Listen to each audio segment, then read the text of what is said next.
Thank you for being here this afternoon at the Monterey Peace and Justice Center. My name is Judy Karras. I'm a board member for the Monterey Peace and Justice Center. Catherine Crockett, who's standing in the back with a pale blue shirt on, is another board member, and Sydney Ramsden Scott is a board member, and we're missing several of our other board members who are elsewhere and also out of town today. So some of you probably know the disclaimer that we always read by heart, but I will read part of it to you just because we have to do this, and that is that the views that will be expressed today are not necessarily endorsed by the center, whose objective is to stimulate discussion and thinking and education on social and political issues of the day, and peace issues also. We have a few announcements. The restrooms are in the back, to the left, or to the left if you need to use them. I am going to make a few announcements about upcoming events. Catherine, would you like to make an announcement about the film that's going to be on June 23rd? We have a film, The Singing Revolution, and it's a wonderful film about a group of people in Estonia, and the year was 1987 to 1987. And they regained their freedom, and they gathered in huge numbers, 300,000 at a time, nightly to sing their national traditional songs that encouraged them. And they won their independence from oppressive Soviet occupation. It's part of our Power of Song series. It is part of the Power of Song series, and it is part of our big idea for this year in the Community Foundation, Monterey County Community Gives. For this year, our big idea was sort of amplifying your voice in various means, whether through art, whether through poetry, whether through photography, as with the exhibit here by Bob Fitch, the late Bob Fitch, and other means, thinking and acting outside the box, as well as inside the box. And today we are going to be talking about inside the box, being the prison box in many cases, and how we can reform that. So I will transition to, I don't think we have any more announcements that can be made, except that the Peace Coalition will be walking. We're not really marching, we're walking in the 4th of July parade. There will be a contingent that will be under the auspices of the Peace Coalition this year, not the Women's International League for Peace and Freedom. So we're encouraging all people who are members of the Peace Coalition groups, there are a number of them, or even if you're not, you're free to join them and walk in the in this year's 4th of July parade in Monterey, which usually you should be there around 10:30, and we're in the back most of the time, but who knows, we may be in front, because the person who arranged for this year was Lawrence Samuels of the Libertarians for Peace, so they may have more clout than we have had in the past, but anyway, it's always interesting. I'm not going to be there this year personally, because I feel that, you know, sometimes you march and you walk and you hold up signs and people applaud, and then, you know, it just seems like, do they come to demonstrations on Yemen? Do they do other things? Do they write their, you know, Congress people? We hope they do. Don't discourage us. I'm not discouraging you, but I'm just saying we have to do more than just walk in a parade. And to that end, in the back, there are postcards, and I will put out some sheets that will have, after we're going to have a short intermission, and I'll put out handouts that will have the addresses, contact information for our 2 senators, our House of Representatives official, which of course you know, Jimmy Panetta, and then if there's anything you'd like to share with them, or any other official, please take a postcard and send a message of what you feel should be done to change conditions. Laura Minami is Assistant Regional Director for the American Friends Western Region. She's been working on criminal justice issues since the 1970s. She served as the lobbyist for the Friends Committee on Legislation in Sacramento, working on a range of issues including equal rights, housing, criminal justice, and militarism. Her work with the AFSC began in 1989, and she has continued her healing justice work with the AFSC ever since. And about the AFSC, in 1947, the AFSC was the co-recipient of the Nobel Peace Prize for the work, quote, from the nameless to the nameless on behalf of all Quakers. Laura is the author of American's First Penitentiary, a 200-year-old failure. 1990, I have a copy of it, and I've been reading it. It's really, really interesting to look at the roots of our prison system and how they came about and the Quakers' involvement. And she also is co-author with Harmon Ray of Beyond Prisons, a new interfaith paradigm for our failed prison system. And she authored a 2008 report, Buried Alive, Long-Term Isolation in California Youth and Adult Prisons. Over the years, she has used art to educate the public on prison issues. She convened a women's group at the Federal Women's Prison in Dublin on women healing from violence. And she spent decades organizing against solitary confinement.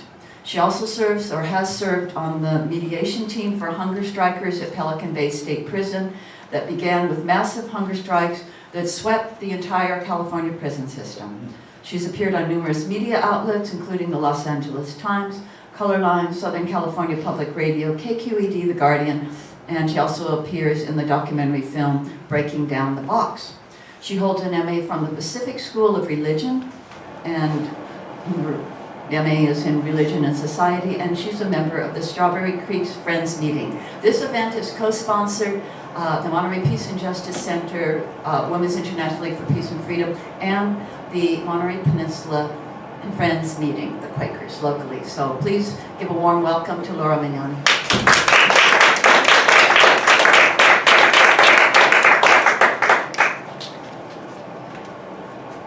Thank you. Well, it looks like a lot of people did come after all. See, it's just such a beautiful day, and we got to wondering, and then one person came and another person came, and here you all are. Thank you for coming and taking time for this. Am I talking loud enough for the systems that are recording? Yes. Okay. I wanted to start with sort of telling you how I got into this. I better take my notes here, or I'll be in trouble. And apologies to anyone who may have heard this story before, but when I was first working for the Friends Committee on Legislation in Sacramento, we were corresponding a lot with prisoners, and we were corresponding with someone who had a lot of health problems.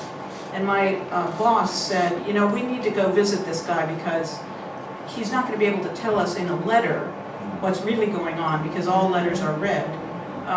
And it would be good, he was just in Vacaville, we should go and see him, which was my first time going inside. And he kind of stopped for a minute and said, well, maybe I shouldn't do this, maybe you shouldn't go. He's trying to talk himself out of this trip.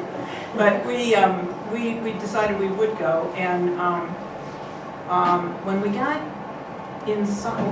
what we noticed right away was when we sent the information into the prison to get cleared to go in, the prisoner we were corresponding with started to distance himself from the visit and saying, I know you're really busy, it's okay if you don't make it, you know, all of these kinds of things. And that was curious. And then we got inside the door of the prison, and I noticed that all conversation between me and my boss stopped. It's just like it was a foreign environment for me. And it was just so kind of inhumane in every aspect that the socialization that you all have just so beautifully been engaging in as we've been leading up to this, it wasn't there. It was stopped cold until we went inside to meet. His name was George. Came across, and my boss said, don't worry, you don't really have to do any talking because he'll do the talking, which has been true for everybody I've ever visited over the years. So George came over, shook our hands, and said, thanks a lot for coming. I haven't been visited for 13 years. So that's what happened to me. I got the bug. I couldn't turn my back on. And I think we all get these messages somewhere in our lives, right, that put us into the work we're supposed to do, and that's the one that got me started on this work. That was in the 70s, and we had under 20,000 prisoners in the state system. California built 12 prisons from, I think it's 1854 to the end of the 1970s. And from then until now, they built another 21. So the population has gone from 20,000 then, just the state prison system. I'm not talking about the jails, the federal system, the juvenile system, just the California state prisons went from under 20,000 to at the height of about 170,000, just 2 or 3 years ago. Now it's dropped down a little bit. I think we're in 130,000 now. So we are in a mass incarceration situation that has been just steadily increasing. And so a new study just came out, and I printed it out for you. You can pick it up back there. There's lots of pieces of literature that I'm hoping to remember to flag at you. And this gives incarceration rates for the whole world. And the United States has an incarceration rate of 698,000, 698 per 100,000. California has a rate of 581,000. But when you look at the top, I think it's the top 21 incarceration rates, states in the United States, I mean, we're not countries, we're states. States in the United States are like the first 21 of those listings. It's amazingly shocking. And so this graph kind of breaks it down for you. You can compare those numbers, 698 for the US, to Germany, which has 78 per 100,000.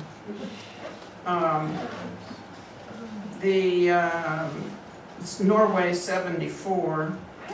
Trying to find the United Kingdom, but I'm not flashing on it here. This one that's on here is not right. Anyway, California is actually lower than the overall U.S. rate, but it's still very, very high.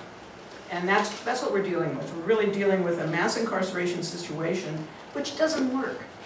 You know, that's the bottom line. It's not a system that's working, that's making people better, that's bringing us safety, that's healing our victims. It's not doing any of those things. It's just creating greater and greater levels of violence. So I'm going to try to, it's hard to know how to do this talk because I'm trying to cover a lot of material. And I'll do my best, and then we're just going to open it up and talk, because I think it's better to do this interactively and see what's on your mind and what really strikes you. But if we're going to have an impact on sentencing, which is the only way to really bring these numbers down, you know, we have to change sentencing policy. Because if we just, out of the kindness of somebody's heart, release some people, and the numbers drop a little bit, they climb again really fast, unless you structurally change what's causing people to be given such long sentences. And so our focus in the last few years has really been to look at the sentencing policies that do this. Now, I was in working in the legislative end of things in the 70s when we abolished the indeterminate sentence system, which is where everybody almost was sentenced to 5 years to life or something like that. And then it was up to the parole board to decide when to let you out. But that was a very discriminatory process, because the kinds of things that they factored into how they saw you and when they were going to let you out were highly discriminatory and arbitrary, I'd have to say. And so we moved toward a determinate system, but then we kept adding enhancements to the fixed sentences. Enhancements for carrying a gun, enhancements for having prior offenses, enhancements for who your victim was. Just a whole menu of things that would increase the base numbers that you were originally sentenced for. And so now one of the things we're trying to do to correct the disproportionality of sentencing is to remove some of these sentence enhancements, or at least to give judges the discretion to not apply an enhancement in particular cases. And I think, Judy, you talked to me in our email exchanges somewhere along the line about the RISE Act that was moving through the legislature, Holly Mitchell's bill. Last year, Holly Mitchell got a bill through the state legislature to eliminate drug enhancements, because a lot of the enhancements were coming from drug laws that have, you know, the drug war has been a major part of increasing the numbers of people in prisons. So that passed last year, and that was a very big shift. So this year she came back again with some other sentence enhancements that she'd like to remove. One of them, unfortunately, just failed passage last week. That was the one you wrote to me about. 1392 went down. But 1393 is still alive, and that will give judges discretion in cases of people carrying a gun, I think, to not add that to their sentence. What 92 did was it would have said, you can't add more time for priors. People were getting, if you had 3 priors, you could get 3 more years. added to your base sentence. And then your sentences start being disproportionate to people who committed, more serious crimes. It's really a mess, basically. So that's one thing that's still moving, that we're still working on to change sentencing practices. And the voters have also been participating in this. So about Proposition 47, Proposition 57 have given opportunities to curb some of the draconian laws that we've passed often by ballot, which make such long sentences. So 47 had a lot to do with drugs and lower level offenses. 57 had just continues the trend, so that people who've been convicted and given long sentences for those kinds of crimes are now getting to have their sentences reviewed and reconsidered. So that's moving things in the right direction. Why is it important to address some of this? For me, the biggest reason is race. The biggest reason is that the way this system is constructed now, people of color are hit so much harder than anybody else. And when you build more sentencing practices on past sentencing practices, you just reinforce that, because you base it on people who've already been arrested or people who have already been convicted. And so that's going to continue the trend of a lot of disproportionality. So I wanted to read you a passage from Michelle Alexander's book, The New Jim Crow. How many people in this room have read this book? Yeah, you see, it's a cool group here. Yes. So that's been a very important book, The New Jim Crow, Mass Incarceration in an Age of Colorblindness. And she's an attorney who really wanted to take a look at what's driving this mass incarceration frenzy that the U.S. is on. So she says, what has changed since the collapse of Jim Crow has less to do with the basic structure of our society than with the language we use to justify it. In the era of colorblindness, it is no longer socially permissible to use race explicitly as a justification for discrimination, exclusion, and social contempt. So we don't. Rather than rely on race, we use our criminal justice system to label people of color criminals, and then engage in all the practices we supposedly left behind. Today, it is perfectly legal to discriminate against criminals in nearly all the ways that it was once legal to discriminate against African Americans. Once you're labeled a felon, the old forms of discrimination, employment discrimination, housing, denial of the right to vote, denial of educational opportunity, denial of food stamps and other public benefits, and exclusion from jury service are suddenly legal. As a criminal, you have scarcely more rights and arguably less respect than a black man living in Alabama at the height of Jim Crow. We have not ended racial caste in America. We have merely redesigned it. So that's the complexity of what we're dealing with. And if you look at rates of incarceration in California, we incarcerate whites in California at a rate of 453 per 100,000. 453. A category called Hispanic, 757 per 100,000.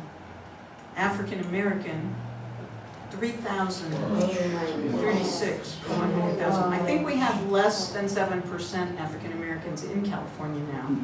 Shocking as that is all by itself. 3,036 per 100,000. So this just plays out in all aspects of the system. Okay. In addition to the fact, so here's how I like to describe it. It's kind of a stair-step situation way race plays out in the system. If you look, for instance, at who uses drugs, illegal drugs, it's pretty much across the board, based on everybody's ethnicity. We all use drugs at about the same rate to start with. But where is law enforcement concentrated for enforcing laws against that use? It's concentrated in certain neighborhoods. Once somebody is arrested, are they held in jail pending trial, or are they released to continue to go about their lives until they get to trial? If they don't have money, if they're a person of color, they're much more likely to be held pre-trial in jail. Once they get to the conviction stage, they're again much more likely to be convicted because people are bringing all their prejudices to what they're seeing in front of them. And then once they're convicted, they're much more likely to end up in prison. So it's a stair-step effect, and that disproportionality widens as you get deeper into the system. Once you are in the system, it continues to widen in the sense that the intensity of your time inside can also get much worse because of how you're perceived to be. And the best example of this is with the way that we manage gangs inside. Okay, and gang determinations are made usually racially. They take a look at you and they decide, you're from Southern California, you're probably Mexican heritage, you must belong to a gang. So you're a Sureño, and you're a Norteño, and you're African American, so you're surely involved with some of those African American gangs. And so what happens is that gang management within inside the prison becomes a way of increasing your punishment and putting you in increasing levels of isolation. For many years, that's what we primarily have used solitary confinement for, is gang management. And that's how somebody remembered that when I came here to speak last time, I told people that people were spending decades in solitary confinement. We know now that over 500 people had spent over a decade in solitary confinement around this gang business. But there's some good news on that front. And that is that there were these hunger strikes that happened two in 2011 and one in 2013, which went on for 60 days. The one in 2013 started out 30,000 prisoners across the system went without food for the first week or so, which is pretty historic. And let's take a step back a minute and remember that this is prisoners who can't even talk to each other choosing a nonviolent method to address their grievances, and choosing to work together across these so-called gang designations to decide what their demands are going to be, what their tactics are going to be, and that kind of thing. And that means they have to just kind of yell across what's called a pod. So you're in your single cell, and you're yelling across to somebody across the open space between your cells and his. And that's how they made those decisions. It's just unbelievable. And then they began, to suffer the consequences, that is to stop eating for, the first two went on for 30 days and the second one for 60. Now, we don't know how many people went 60 days. Our estimate is upwards of 100, which is a lot of people. And how they survived is hard for me to figure out. A lot of people did suffer severe health impacts. But the truth of the matter is they got attention from the right people when they did this. And the only way we were able to stop the third strike was that the chair of the Assembly Public Safety Committee and the chair of the Senate Public Safety Committee issued a press release that this is really serious what's happening, and that they would hold joint hearings of their two committees to see what was going on with the solitary confinement, once the strike was over. And so that became a very important factor for the men to decide that they could suspend their strike.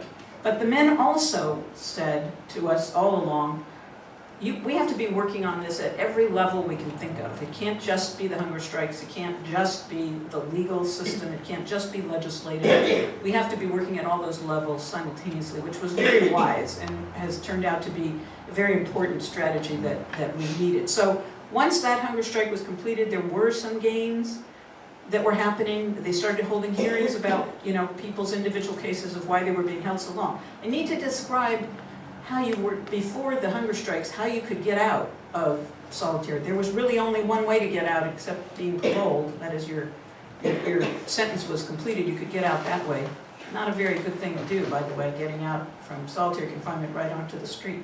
I was talking to a group smaller than this in Indianapolis after my book came out. And I described this, that people were being released directly to the street from long-term solitary. And somebody in this Quaker group of people raised his hand and said, I'm such a person.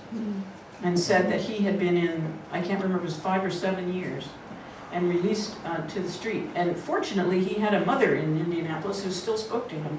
So he had some kind of support.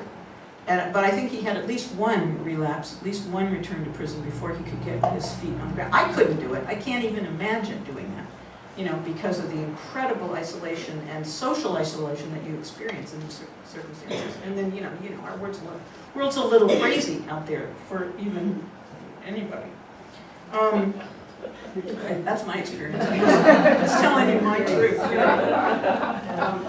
So what was the one way you could get out of solitary? So the main way, thank you for getting me back on track, is to debrief. And what that means is to become an informant about gang activity. Okay? So you have to give information. Now, this is complete violation of international law, to coerce people into providing so-called information which we know to be inaccurate. How could you, if you'd been sitting for years, the average length of stay, by the way, in solitary was 6 years, average. The only way you would even have information is by rumor. You had no contact with anybody. So there wasn't any way you could have information or could be doing anything. So what happens is it becomes this rumor mill, and you recycle something about another guy that, oh yeah, so-and-so is, he's really a bad dude, or he's really a shot caller, or something like that. And then they supposedly verify that, and then you have become a debriefer, which, mind you, you're risking your life to do that. So what they have to do is they have to put you in a special yard once you're released from solitary called sensitive needs yards, where you won't be, theoretically anyway, in danger. But in addition to debriefers, people on sensitive needs yards tend to be child molesters and other hated criminals in the system. And so there's a mixed population that doesn't necessarily jive at all. So we began to learn that there was more violence happening in the sensitive needs yards than anywhere else. So this was really bad, and it should be completely illegal. We haven't been able to stop it legislatively, although we're trying to do that now. But so what happened was that the men sued based on their conditions on the grounds that holding us like this is cruel and unusual punishment, and we are denied due process, because this question of being a gang member has never been, no court has said you were, I mean, a court could have said you were. It could have been part of your original sentence that your crime was gang related, but that's, I think, a small percentage of the people who were sitting in solitary. So they questioned the constitutionality of it and the lack of due process. I guess those are both constitutional questions. And they ended up settling the case, which often happens. And in the settlement, the department agreed to review all of the people who were being held in these conditions, and that they could no longer hold people just for gang validation, it's called, with no accompanying behavior. And if there is accompanying behavior, like you've done something bad somewhere along the line, they would have to prove that that behavior was gang-related, not just that you did it, but that it had something to do with your gang lifestyle. Then they can put you in solitary, but for much shorter periods of time. So that was the short version of the settlement agreement. And if you're interested in the longer versions, there's a couple of copies of an article I wrote that came out in January about the prisoners leading this movement and what they've achieved, and there's even a longer version than that you can find online. Okay, so big changes have been happening, and thousands of people were released from solitary. Now, of course, the expectation was that there would be a big rise in violence in the institutions and so forth and so on, which did not happen. But not only did it not happen, but one of the other actions that the men who called the hunger strikes also did before they got out was they issued something called Call to End Hostilities. Because they said, okay, if they're going to put us in here because of our gang activity, let's just knock it off. Let's stop fighting each other. We're really not each other's enemies. And let's find other ways to reduce conflict and to solve our problems. Well, of course, the department didn't do anything to spread this call to end hostility themselves. We did publish it in a newspaper we published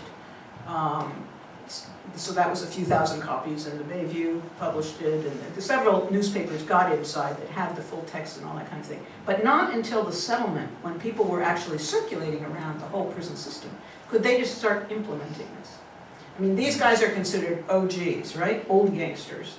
Guys with a lot of credibility, guys with who have, of course, the department considers leadership ability to be a bad thing, but we know that leadership ability is actually a good thing, at least potentially a good thing. So these OGs were going around showing people how to solve their differences in a different way. And the prison officials themselves admitted to us that that was happening, and that they were reducing the levels of violence in a lot of institutions. Okay, I'm going to just describe to you some of the legislative proposals that we've been trying to work on related to solitary, and then I want to move on to some other issues for shrinking the prison population. We tried to, they don't keep track of the racial breakdown of people in solitary confinement. They just can't seem to figure that out. They figure it out in other parts of the institution, but they didn't figure it out in that institution. So we started to say, this Irregular Service Committee has started to say, we calculate that the number of people of color in solitary confinement is 90%. Well, the department said, no, that's all wrong, that's all wrong. So we said, show us, we just want to see the numbers. If it's all wrong, we want to know. So we introduced legislation carried by, first by Senator Hancock and then later by Senator Skinner, who were both chairs of the Senate Public Safety Committee, to just require them to keep the data. It was carried by a Republican, the vice chair of that committee, who thought that, that was a reasonable thing to ask. Well, it didn't get through. I mean, they wouldn't pass it. They just really, really opposed doing this for reasons that I think are obvious. Just the same kind of reasons that police departments don't want to track who they're stopping, when they make their stops, because of the disproportionate number of people of color who are being stopped by the police. So that didn't pass, but what did pass was a bill to allow people who were doing time in solitary to get good time credit if they were being good, if they weren't violating rules and stuff like that, so that when they got out of solitary again, their sentences would be positively impacted instead of negatively impacted. And that did pass, and that is supposedly being implemented.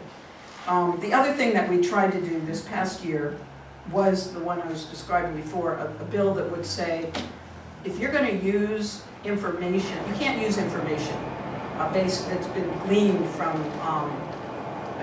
debriefing to keep people in these things for longer. We haven't found an author for that bill yet, so we're still working on it, but we're trying. So now I want to move to the question of bail, and I noticed on the bulletin board in here, people are starting to become aware of this. The very high percentage of people held in jails pre-trial. Jails are local, right? Jails are county facilities, prisons are state or federal facilities. So the people in your jails are the ones that are faced with paying bail or in order to get out before their trial. What did we hear last night? How many millions of dollars did Manafort have to pay in bail? 10 million. That's 10 million, which he can do, not a problem. Not too many of us. So we could spend the whole afternoon on bail and what's wrong with it. Basically, bail companies are insurance companies. They're making millions of dollars for doing practically nothing. And most of us think it's, you read that bail bondsman sign in the windows near the courthouse and you think it's, kind of a mom and pop little outfit that's holding onto your money while you, to prove that you're going to show up. But there's an insurance company behind most of those moms and pops. And so, the risks they're taking are minuscule, and the fact is people do show up.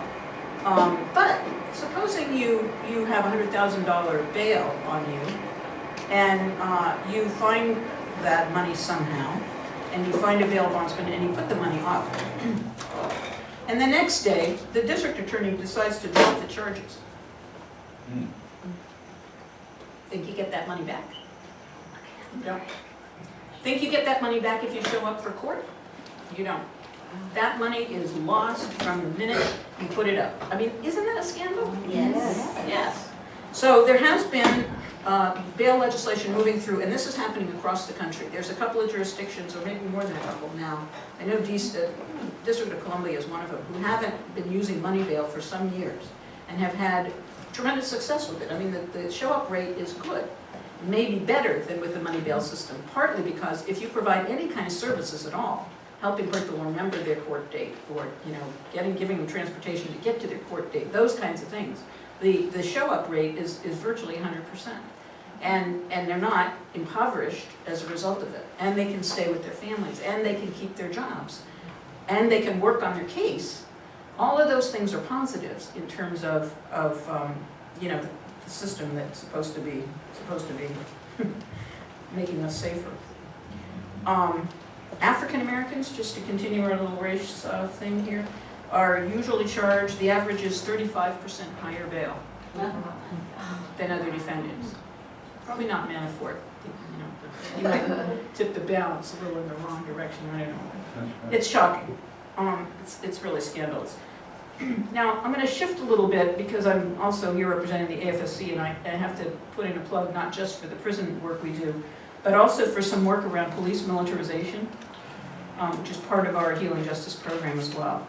And I don't know if you're aware that as we've been running around the globe fighting all these wars, there's a lot of excess military equipment that comes as a result of this. And so the military makes that equipment available to local police departments all over the country at pretty reduced rates. And then they have a whole training program for using it called Urban Shield. How many people in this room have heard of Urban Shield? My sister doesn't care. So Urban Shield is a program of Homeland Security that is for training people to use this equipment. And I had the fortune or misfortune of going and watching this training last year for a day. I went to all these different scenarios. And the way that they construct it is that it's a competition. So there are 35 different, this is just the Bay Area, 35 different police departments competing against each other to see who does the best job in a particular scenario, according to their standards, which are not my standards, I'd have to say. And the biggest reason they're not my standards is that there's very, very little credit given to anybody who de-escalates a situation. And one of the reasons that is that in a 15-minute scenario, there's not a lot of time for de-escalation. There's a lot of time for killing people. And there's a lot of new toys and weapons that they get to practice with in these scenarios. It was a really horrible day of watching one scenario after another, and the racialization of the bad guys. A lot of Muslim looks, a lot of people were wearing phylacteries. People were. It was again shocking the way that they set up the scenarios, and then the kinds of things that they rewarded you for.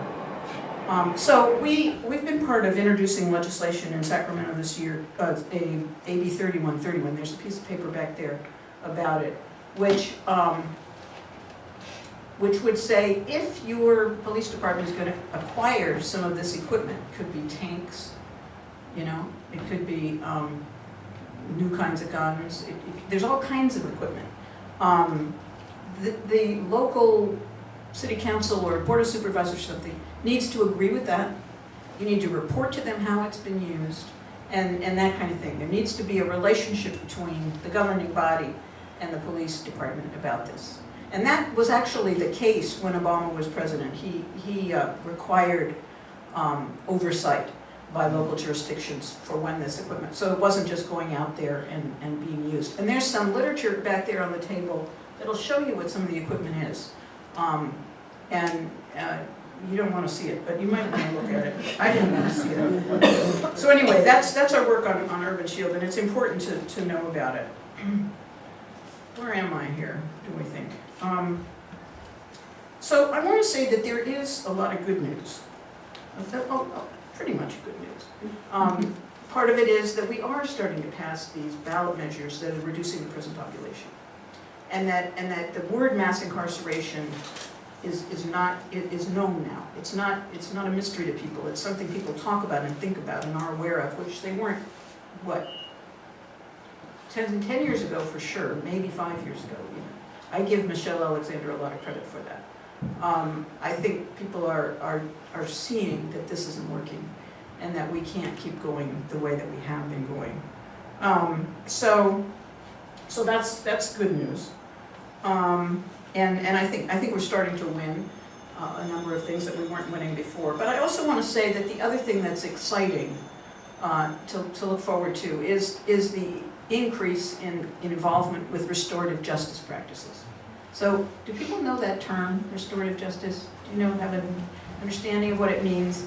It's the idea of moving from a punishment retribution system that we have now to a system that is aimed at wholeness and healing. That the purpose of a system is no longer should no longer be punishment and more violence, but something that would be able to bring the parties together, something that would be able for the society as a whole to take responsibility of its role in the brokenness that's demonstrated by this incident that happened, and some way of getting to accountability and restitution or some way of paying back that isn't just ruining another person's life, And this is being experimented. This was really originated from indigenous cultures around the world. They've been practicing forms of restorative justice for centuries. And because they're usually built on a community model. What happens if somebody violates the rules of our community? We have to deal with it as a community. That's the basis for a restorative approach. Well, we don't have so much community, do we, in this culture? And it makes it much more difficult to replicate. But more and more people are trying to do it, and it's exciting to me. I mean, I wouldn't have expected this in my lifetime, but it's definitely cropping up in lots of different places. In Oakland, there's an organization called Restorative Justice for Oakland Youth, which went into the schools in Oakland and started to change the culture in those schools from a punitive culture to a restorative culture. So that with a recognition that a lot of kids were coming to school, if you're teachers, you know this, if you're parents, you probably do too, coming to school having experienced severe trauma. Maybe watching a relative be shot in front of you. Maybe having a parent who's strung out on drugs.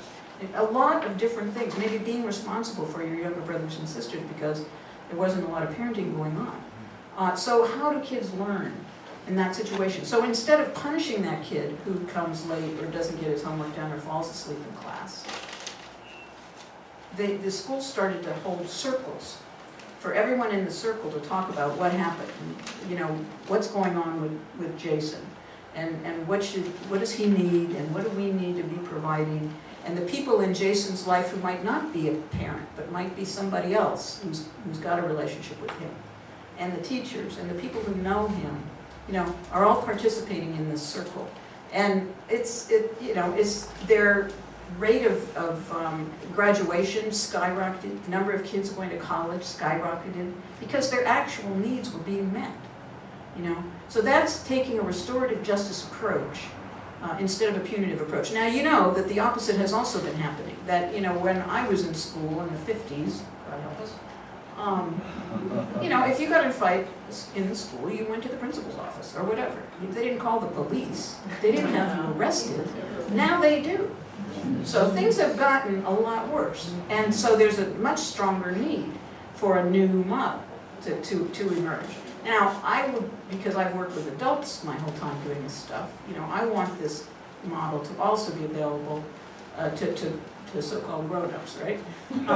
Because what we've seen as a number of volunteer groups have gone inside, and some of you in this room do this, I know, and do different kinds of workshops with people inside. When people have an opportunity to start thinking about and working with whatever criminal activity they were involved in, it opens up all kinds of vistas that weren't there before. Somebody's got to provide that structure, provide that framework in order to, and safe space for some of that stuff to get worked on and to come out. A guy that I've been visiting for over 20 years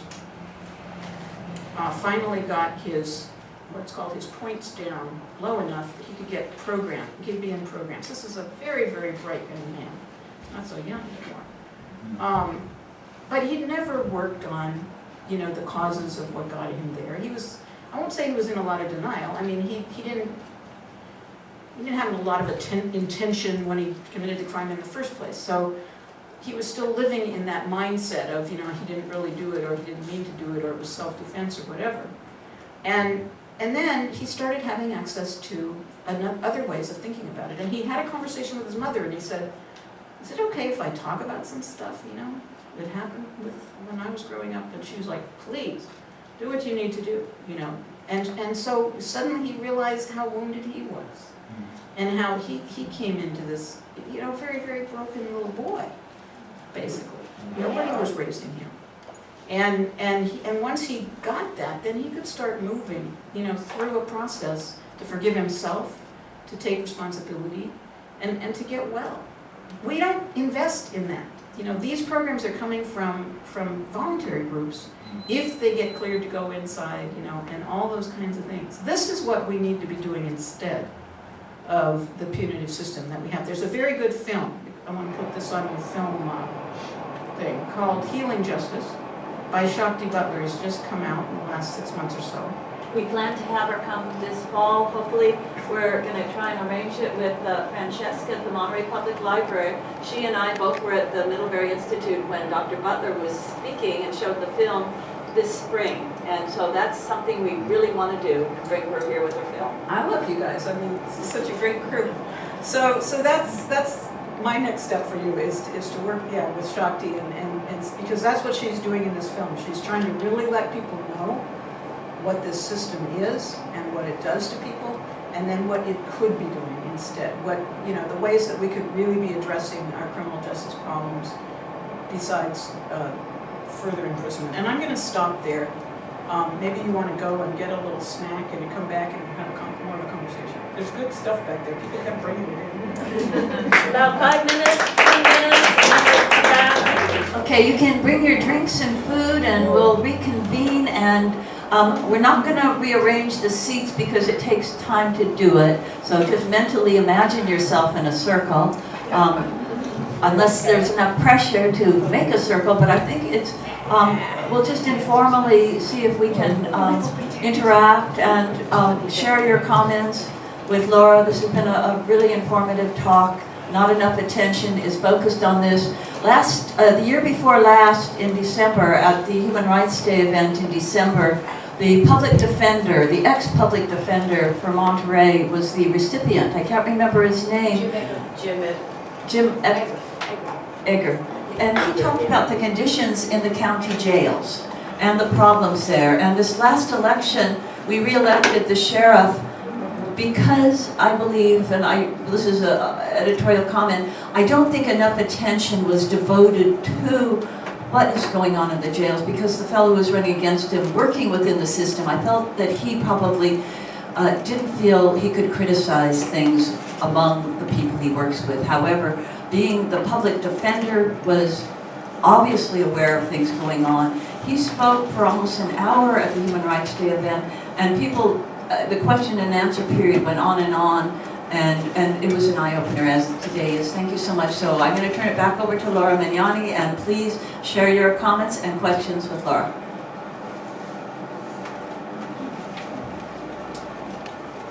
So efforts are being made to get a mic that can circulate. So in the meantime, maybe if you ask a question, I'll repeat it and try to answer it. Is there still a 3 strikes law in California? There is still a 3 strikes law in California, although we have rolled it back a little bit. You know, one of the things that the original law did was to say that any 3rd strike would get you a 3rd strike. It would get you, even if it was, you know, a very minor situation. It didn't have to be one of the serious or violent felonies. So that's been modified. There have been some modifications, but it's definitely still there, and we are still sending people away for repeat offenses. Yeah. I read several years ago, I don't know what the situation is now, that 70% of the prisoners in county jail had not been convicted of anything, but they could not bail themselves out. They couldn't afford bail. Right, right. Is that still the case?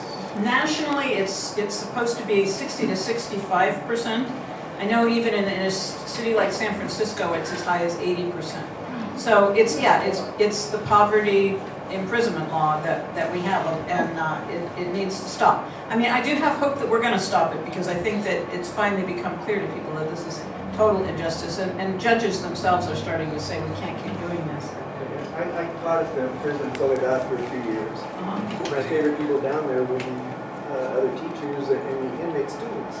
Right. And I try to convince my bosses that if those folks were treated with respect and consideration when they're in there, they'd be more likely to treat others with respect and consideration when they get out, and less likely to go back, and they didn't want to do that. And I just remember that, hello. Okay, good. They have called a daily movement sheet down there. Whenever a prisoner is not going to be where he's supposed to be, his name goes on this list. And sometimes there are 300 or 400 names on that list. And one day I looked on this list and oops, this guy's not going to be in my class today. And I didn't know he'd been assigned to my class. And sure enough, we went back, and 2 months earlier he'd been assigned to my class. We just missed it. So I sent a note to his cell, asked him to come up so I could ask him, what's going on. And he shows up, and I start to talk to him, and one of the bosses comes in and said, "What's wrong?" I said, "Well, he was assigned to the class a while ago and hasn't come. Just asked him to write him up." And I said, "I don't know why he hasn't come. Write him up." And the teacher from next door comes out and says, "No, don't write him up. He's been coming to my class." And she had a higher class level. So it just that was the final straw. It's the only thing the system knows how to do is to punish. Yeah. Really. And so, I mean, one of the most vivid examples of that was a hearing they had held in Sacramento to see about the implementation of a court requirement that they stop segregating prisoners by race. This is recent, okay? And how were they doing with that? It was about 4 years after the court decision. Well, they couldn't really figure out what to do or how to do it, and they spent this whole hearing trying to think about new sanctions for people who refused to be double-celled with people of other. There was not one word devoted to intercultural education. The staff was not being retrained. There wasn't any way of addressing the issues that might have been helpful. They were only trying to wrap their heads around how to punish people who weren't cooperating. It's the system that wasn't cooperating, really. It wasn't the people. So you're right. That's the way that it thinks. Judy? Thank you for the talk.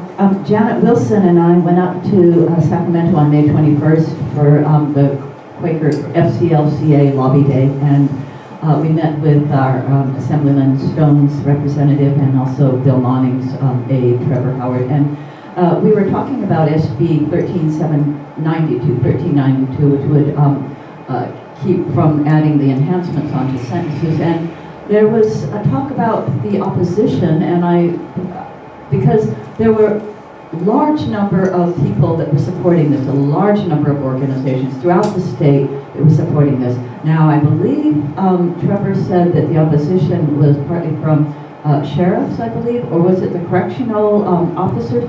Who were the big opponents of 1392? Because it seemed that to us, all of us who are Santa Cruz and Monterey Peninsula Quakers, I got a strong sense that it would probably pass, and it's disappointing to hear it didn't. Yeah. It was almost entirely law enforcement, not so much the prison guards as it was the sheriff's departments and police departments, because they have all the power now. If they've got these enhancements, they can use them in the whole process of plea bargaining. And if that's taken away, it gives them less ammunition. So they don't want to lose the discretion that they have now. So they fight against it. Now, I think it'll pass eventually. I think it takes educating. and things like that. So I'm hopeful in the long run, but that's, when I remember reading the list of those people, that's pretty exclusively who it was. And you can get this information online, by the way, if you go into Google for legislative information and put the bill number in, you can get the analysis of the bill when it's going to a committee, and that has all the people supporting and all the people opposing. I'm impressed if people were to think about would they be more persuaded to do what they should do if someone negotiated that with them, or if they were punished for not doing what was asked. And I think most people would say, well, I'd rather have someone, have a discussion with me about what they want to do. Well, that's an interesting point, because the people who have done a lot of restorative justice work admit that it's hard work. In other words, if you're a person who's committed a crime, and you agree to a circle type process where you're going to be talking about what was going on with you that day and so forth and so on, it's scary and intimidating, and it means you have to look inward in ways you may never have before.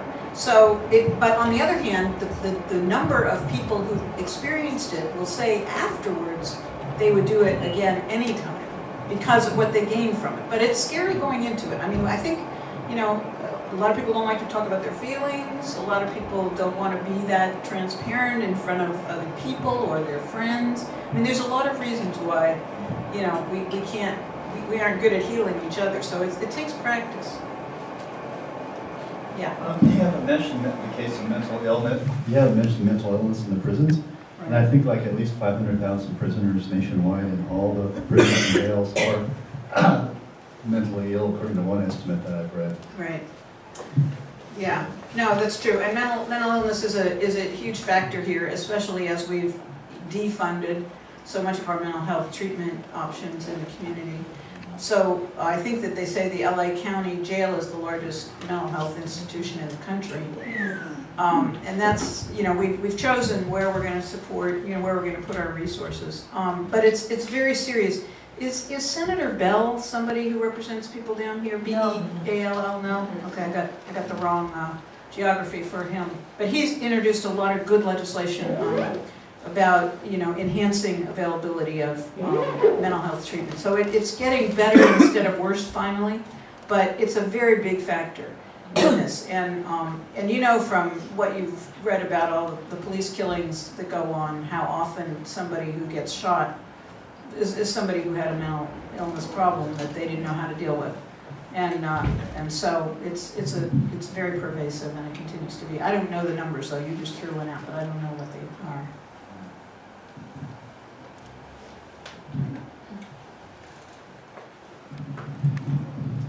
Thank you. So I've been going into the county jail for many years, and now I'm recently going into Salinas Valley State Prison with Alternatives to Violence Project. And I'm really inspired by the hunger strikes, the ability of the inmates to effect change for themselves. And AVP is also inspiring because it gives the inmates the ability to run their own workshops and work with each other, create community inside. And I'm kind of, I've always been an advocate. A lot of us know each other here, but my question is more about making things better for people who are inside versus, and it doesn't have to be antagonistic, but versus trying to change structure from the outside. And if you have any thoughts on that, and also if there's anything cooking of empowering people again in some way to make change. Well, it's an important point that it's very difficult to affect change in this system from the inside. And but there's also a pretty strong, hard wall between the outside and the inside. So I know that, for instance, my friends who do AVP aren't supposed to do any advocacy because it jeopardizes the credibility, or not really the credibility, but the their ability to get in. If the department starts seeing that they're rabble-rousing on the outside, or as we would call it, truth-telling on the outside, they can be kicked out. And people who are released can be put back in if they come out and start advocating based on what they've experienced. I can't understand how this is constitutional at all. But it's the condition of some people's parole. I know because we hire a lot of interns who are formerly incarcerated. And I had an interview with one of them recently who said, well, actually, it's part of my parole that I can't do the kind of stuff you guys do. So I'm probably not a very good candidate for your job. And he told me that, but it wasn't the first time I had heard it. So it's very hard to do that. So what we do instead is we need to be on the outside, but sometimes we can get information from people who are going and doing AVP and other things, just to give us a sense of where we should be looking for more information and what kinds of arguments we should be making, not impugning AVP in that process. So we do some of that. There are certainly people who do good work on the inside. There are good staff people in every system, and many of them do a lot of good things in their own way and in their own time. Thank God for that. And there are some good chaplains. There are some good bad chaplains also. But there are some good chaplains too, and they've saved lives, really been able to have relationships with people that have been life-saving. So things do go on the inside, but it's hard to do. You can't straddle it. You seemingly can't do both. It's interesting because in my capacity on this mediation team for the prisoner hunger strikers, this was a thing that the prisoners asked for from the beginning, that if we're going to go on hunger strike, we're going to need a bunch of people who can be can talk to the department for us, can sort of be our spokespeople to the department as we're going through it. And the department immediately said, oh, we don't recognize the mediation team and we don't negotiate with prisoners. But the first hunger strike happened on the 1st of July, or maybe the 2nd or 3rd of July of 2011, and they were on the phone to us asking to meet. And we were literally talking to one of the deputy directors on the 4th of July, and we were on a conference call in Richmond. And so that why did I go there? One of the things that I learned in doing that is that there's a lot of good people, even very high up in the department. And so we had good relationships that we were able to build in this process, including Scott Kernan, who now is the director, was the person talking to us literally on that 4th of July. But he came up in the system. I mean, his parents worked for the department, and he grew up there, and then he went to work for the department, and then he was a warden, and now he's the head, and he's about to retire. But he'll only go so far. I mean, he's a company man, and he doesn't want to offend his buddies, and people would really give him a bad time if he went out too far ahead of everybody. So it's a very difficult position to be in when you're on staff, and you can only do so much. And there are people who are doing, I think, probably as much as they can. Yeah, I want to go ahead. One of the things, is there still a movement for private prisons? There's not a movement for it, there's a movement against it. Good, because that private prisons are in business to make money. That's right. So the better job they do of rehabilitation, the worse it is for them, because they want those guys coming back. Right. Well, they don't really do any rehabilitation that I know of, but, so let me say a few things about private prisons. Our Arizona office has done a lot of reports and research on private prisons, and you can go on our AFSC website and put in private prisons, and you'll get a lot of that stuff. We also have a website called AFSC/investigate, where you can find out which companies, because you may not know this about companies that you might be invested in, are supporting these companies. It's particularly important now because as people are being released from prison finally, these companies have figured out how to get the market share of that. So they're running re-entry facilities. They are doing ankle monitors. They've figured out all kind of profit centers related to their business. It's really awful. And it's an important thing to watch, but it still is a very small part of the overall prison system. And it's not like we think that the public ones are running great, but the private ones are definitely not. Will you repeat that website, AFSC /investigate. investigate? It also tracks companies that are benefiting from the occupation of Gaza and the West Bank. So those are the two things that we track in terms of corporate involvement. Thank you.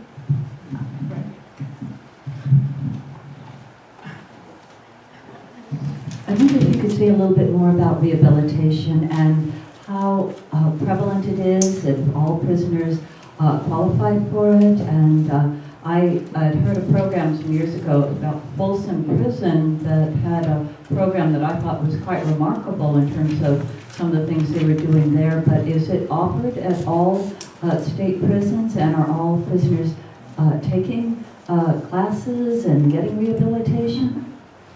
Definitely not. But it's definitely more than it was a few years ago. I mean, that's something that we're finally taking more seriously, and it is, more programs are being offered in more prisons than were.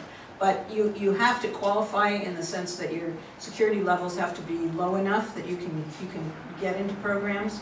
A lot of the programs are ones that I think shouldn't exist. They're again written curricula by private companies that don't know what they're doing, and they're shame and blame curriculums. Okay, it's not really teaching critical thinking or healing of any kind, or the kinds of things that you might want. So, but I've also seen prisoners benefit from some of that, so I shouldn't be too strong about it. I mean, people do have anger issues. People do have, some things that can be addressed by some of these programs. And one of the good things I'm seeing is that now they're starting to give prisoners credit for programs that are run by other prisoners. For years they wouldn't do that. Those of you in AVP know that it was hard to get the part of AVP that empowers leadership approved. And so now they're not only approving of prisoner-run groups, not every group, but a lot of groups that weren't being approved before. People are getting credit for taking those classes and going to those groups toward their reduction of sentences. And that's really, really important, because those are some of the best programs. They know what each other needs, and they do a good job teaching each other. There's other cautionary things I need to say about some programs, and I know this is true of one of them at Folsom, and I don't know if it's the one you're talking about. Folsom had a pretty good recycle program.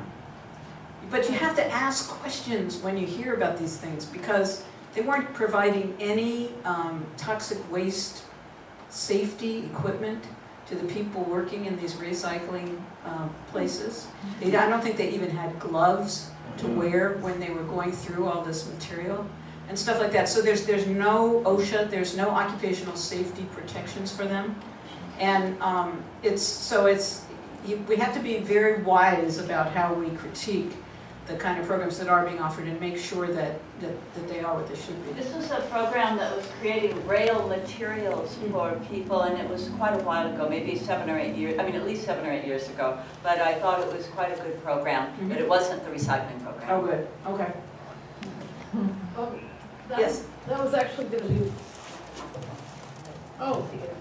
That was actually going to be one of my questions, because I used to go into Soledad back in the day when I was a sighted person teaching blind people, and it was called the Volunteers of Soledad, and the program got cut totally because I guess they lost financial cutbacks in the wardens and all that. They lost positions, and the person that was supervising it had to leave. I don't know the story particularly, but is there any way to bring something like that back? I mean, they did wonderful things. You could send blank cassettes in a book, and they would read it and send them both back to you. Isn't that a perfect thing? Yeah. And they repaired rail riders, and it was awesome.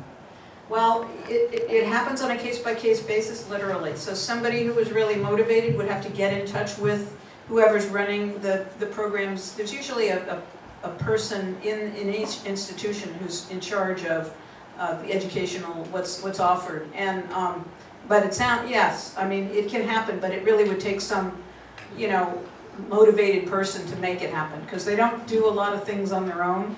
And the best programs I've seen are pretty much the voluntary ones that come up, and so that's what it would take.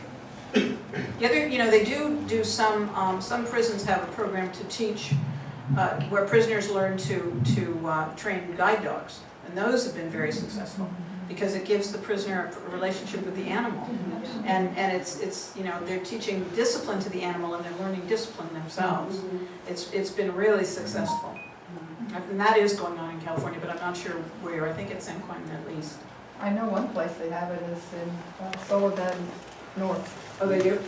Okay, yeah. Okay, here comes the mic.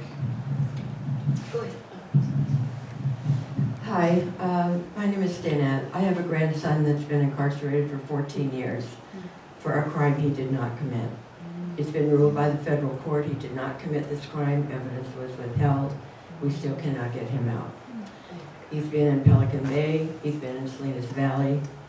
He is now down in San Luis Obispo.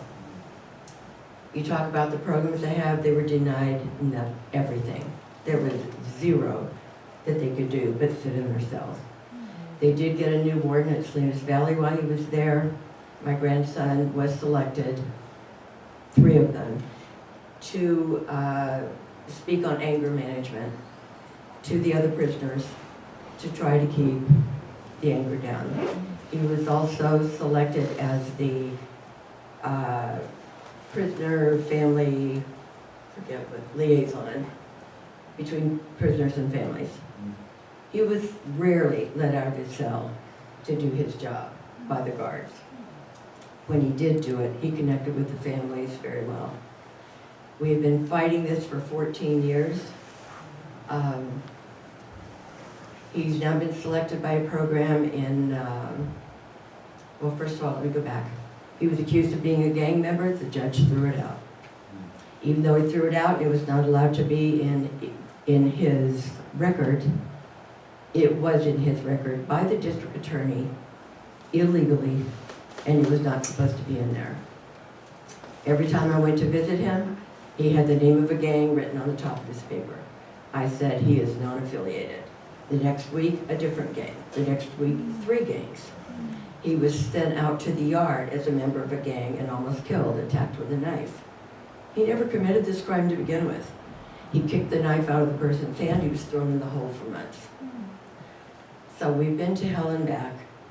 He has now been selected by Sacramento. He was 18 at the time. He is now 33 years old and turning gray for a crime he did not commit. He's been selected by Sacramento in the youth offender programs. He goes before a board in August. He's very nervous about that because one of the things you have to do is admit you did the crime and you're sorry for it. He did not do the crime. He said he was not going to do that.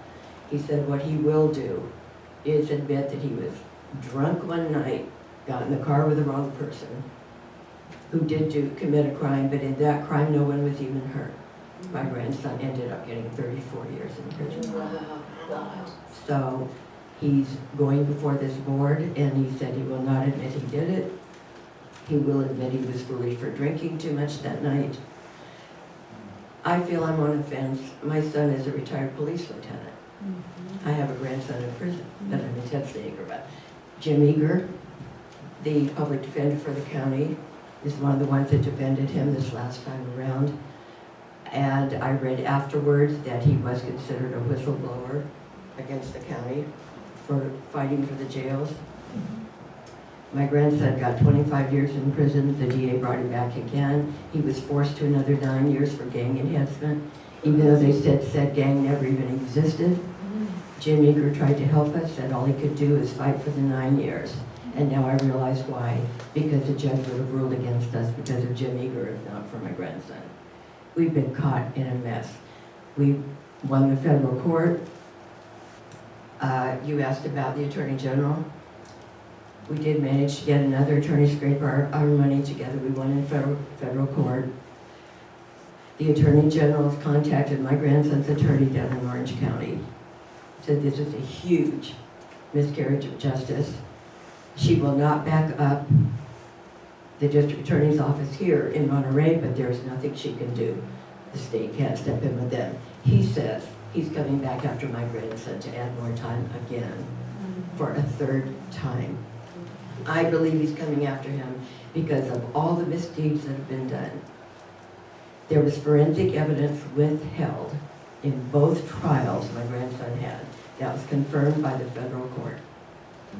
And we still cannot get him out. And this is where we are from day to day. We go to prison every weekend, treated like dirt. For him, he says, Grandma, stand up for me. Don't back down. I stood up for him one day when they had the 3 gang things on the top of the paper. I got it thrown at me on the floor, said, if you want your grandson killed in you, it's on you. The correctional guard told me he would be killed. I go to the sergeant, ask for a paper to send to Sacramento, which was my grandson said to do. The sergeant threw me out, threw me out of her office, got 2 correctional guards, forcing me out of the prison because I asked for a paper to send to Sacramento to tell them what was happening. We've been to hell and back, and we're still there. His mother, my daughter, just has gone off the deep end. And There's a number of important aspects of this story. One of them being the way that visitors are treated. Visitors, the loved ones of people inside are treated like they are criminals too. And it takes many forms. One of them is the search process, and the assumptions are constantly being made that it's visitors that are bringing drugs in when we know it's guards that are bringing drugs in. And cell phones. Cell phones. And cell phones, that's right. Cell phones are the other really bad contraband from the point of view of the department. But the other important issue that is being raised here is that is the felony murder rule. That a person who is part of a crime being committed, whether or not they intended it, whether or not they knew there was a gun,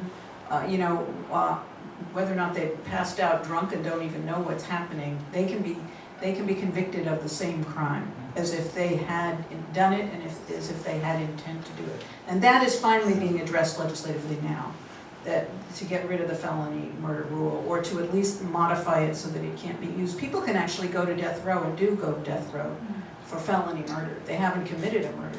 They just were present at a murder that got committed. Or in one case, I have one acquaintance who wasn't there. He had gone home. They were going to do a little robbery, and they decided that it wasn't a good night, and he went home. He wasn't there at all. But the other guys went ahead and did it, and somebody died, and this guy went to prison for decades around that. So these things are bad. And people who like to have power, they know how to keep hold of that power, and they know how to use it. Why would people keep going after this young fellow who's not young anymore? For all of those reasons that you just heard, it doesn't make any sense, other than people who want to show how powerful and how much power they have. And we shouldn't be giving this kind of power to anybody. If I could say one more thing just quickly, and you're afraid to do something to help them. Right. For fear he can't get out. He's confined. For fear they will take it out on him. Right. My grandson finally said, Grandma, do not do that. I don't care what they do to me, you get the word out. Yeah. And that's Are there parts of that not district attorneys that we can contact? Is there anything that the public can do to contact anybody to put pressure on? Is there, or should it just, we let justice take its course? Well, I mean, justice isn't taking its course. It's a district attorney's office. I mean, I keep thinking, I really recommend people talking to other legislators and making them aware of this. This business about being exonerated and then not being released has repeated itself throughout the country, especially with high-profile cases. I don't know why they would be bothering with your grandson, frankly. I think to cover the errors they made. To cover the errors they made. That's probably right. And so they how can they do that, though? If a court finds that somebody's releasable, has to be released, and over and over again this happens. And then, especially with high-profile cases, then attorneys do have to to step in some way, but it's not, I don't have an easy answer for it. It's really a mess. Could I ask you a question? What about the media, going to the media? I think the media is very important. If you can get a reporter interested in it, you know, that's saved lives in some places for sure. It's definitely been the case in death penalty cases. And it's not considered, what do you call it, where they can sue you, I forget the word, as long as it's the truth? Well, that's my understanding. I think they tried to sue anyway, but, I mean, we watch this with the Trump administration constantly, right? Everybody's suing everybody else. So truth doesn't have too much to do with what they do. But I think that, yeah, I think if it's a reporter reporting a story, that covers it. It should. I'm not an attorney, by the way, so don't take my advice as legal advice. Entertainment only. Yeah, I had a question about one of the indignities that prisoners have to suffer is they have to purchase a telephone use. I mean, they don't have cell phones, and I guess it costs money to just make a phone call. And they also have what they call a prison store that they have to buy things like their own soaps and other comestibles. And I don't know if you could care. But I mean, these private companies are charging an arm and a leg for these basic necessities of life. I don't know if you. Right. It used to be that if you were getting a quarterly package, that your loved ones could go out and buy the things for that package as long as they met a lot of specifications. It was a nuisance to go do that shopping, but it was also a gift because you were kind of in relationship to the person you were shopping for. And you could, you were thinking about him or her, and you were, well, now you have to buy all those packages through pre-approved companies, and you don't have, you're not, yeah, and so they are making a lot of money. I will say the people I visit do a lot of research on where they can get the best deals out of those companies, and they stop using the ones they don't like, and sometimes the prisoners themselves will boycott a company based on their practices. But it's another example of a privatization of the process, and yeah. This is coming into a downer, isn't it? I'm sorry. Oh, Kathy, go ahead. Yeah, I wondered what the situation is with people who are immigrants. There was a man in our worship group at Soledad who was from Belize. He was paroled, and he spent we thought he was going to an immigration detention center in San Jose for a month. He spent about 6 months being moved from one place to another, went to Alabama, I think to Louisiana, and after about 6 months made it back to Belize. But he was being voluntarily, he wanted to go home. He was being voluntarily repatriated, and I don't know what. Well, you know, y'all reading it in the news on a daily basis, the scandals that are happening with people who come here for asylum, people who, you know, I mean, it goes on and on and on. I was at Richmond, at West County. It's called the West County Facility, which is an immigration facility, last weekend, where they have a demonstration every month about the detainees there. And there was a little girl whose father had been detained for 16 months. And it came time for her quinceanera. You know, and there's a special part of that ceremony where your father dances with you. And he was inside, right? So they did the dance there at the demonstration. I don't know whether it was her brother or some young man who looked, some little guy who looked miserable the whole time, was dancing with her in her beautiful dress. You know? And we were all crying. I mean, it was, yeah, and then she did take that dress off and go in for her visit, so that was nice. But it's just a heartbreak everywhere you look. It just is. It's just terrible what's happening. I have a question about Proposition 47, talking about the media. Recently, in the last six months, I've seen articles in the paper talking about a crime wave, or this maybe car thieves, car burglaries, things like that, and they're attributing it to Proposition 47. I don't know how they can make that claim, and I'm wondering how do we refute that? Yeah, fake news and a half. Yeah, they've been making that claim since the, before the ink was dry on 47, and there is no basis for it. It's not been proven at all. The Sentencing Project does a really good job of researching some of these things, and there's also a group, oh gosh, am I gonna get the name right? Californians for Justice. I'll try to send it to you. That originally were the sponsors of that measure, and they have been following up. So there is sound research, but there's something going to be on the ballot that we all have to fight. I don't think it has a number yet, but they're trying to undo it. And it's the last thing we should be doing, right? And again, it's the police, want all the power, and that's one way for them to have it. So I'll try to remember to send you a follow-up email with that organization. Could you explain what Proposition 47 is? It decriminalized a lot of drug offenses, especially, but low-level offenses. So people who had been convicted of these crimes were released in many cases, or had those things expunged from their records. So the claim that the law enforcement was making was that people were running rampant in the streets. Of course, the economy's gotten worse in the meantime, so that some crimes are up, but that doesn't mean it's about Proposition 47, right? I mean, these are very, very, very hard times economically for people at the bottom, we know. Yeah. I have a question about, does California state prisons still export any California prisoners to other states? Good question. We were, at its height, I think we were sending about 10,000 prisoners out of state to private prisons, by the way, that's where they're going.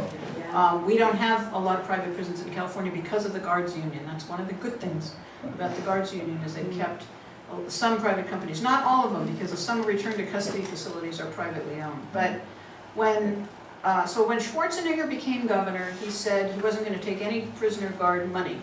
He didn't believe in that, and it was a bad thing, and he made a big point of it. But what he did was he took a lot of private prison money instead, and that's when people started being transferred out to these prisons as a way of reducing our prison population. When Governor Brown came in, he said, I'm going to undo all that and I'm going to bring all those people back. But he didn't recognize that there were contracts in place and that he couldn't just end those contracts. He had to wait for them to be finished, and then he had to have a place for people to go. So it's been a big mess, but my understanding is that it's almost over, that most people have been brought back. And that's a good thing, but it's also means that the numbers here have stayed up. And see, the problem is, even though we reduced the prison population by 30 or 40,000, we haven't closed any prisons. And as long as we don't close prisons, we're not saving any money. We're just increasing the per person cost of incarceration. So we're really trying to convince the legislature to close a couple of places so that they can start saving money. But when they're bringing people back from out of state, they say they can't do that because they need the space, and so it's a big tussle back and forth. And the guards are very active in keeping these places open, and in coming up with new, job descriptions for themselves. And you mentioned the sentencing project. Is that a project of the AFSC? No, it's a national organization based in Washington, D.C. that does a lot of research on these issues. So just go to the sentencingproject.org and you find a lot of good reports. Thank you. I guess there are no more questions. We really want to thank you for coming and thank all the people who have been here. Please check out the www.afsc.org and the American Friends Service Committee Oakland-based AFSC. I think you have a separate website, I believe, because this is not just an issue by itself. And I think somebody really touched on the whole, or alluded to the fact that it's our whole societal social structure and the way in which the money we spent on militarism, if it had been redirected to all the human needs and education, job creation, et cetera, infrastructure in the communities, basic needs, early childhood education, et cetera, et cetera, et cetera, there would be so many fewer people going into the prisons, and so, but that is what the American Friends Service Committee also addresses, militarism in our society, in addition to all the other important issues that you focus on. Thank you so much for being here.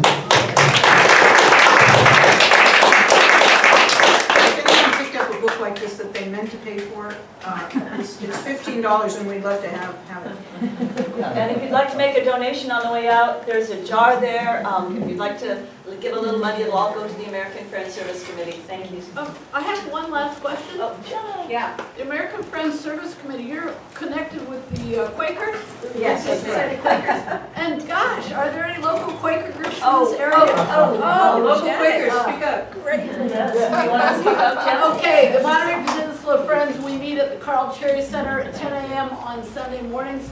Feel free to stop in. Somebody from Live Live Oak Friends Meeting meets at the Temple Bethel in Salinas at, during the summer, it's meeting for worship is at 11. Actually, the rest of the year it's 2.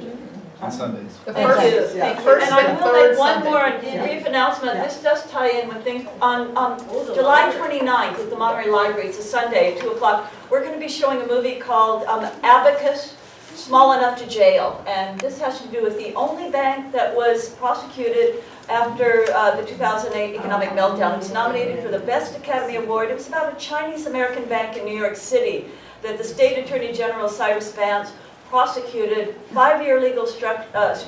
I won't tell you the outcome, but it's a remarkable story. This was a bank that served the Chinese-American community, so there was a racist element to it. So it's 2 o'clock on July 29th at the Monterey Public Library. Anyway. What's it called? Abacus, Small Enough to Jail. Thank you very much. Thank you. Thank you.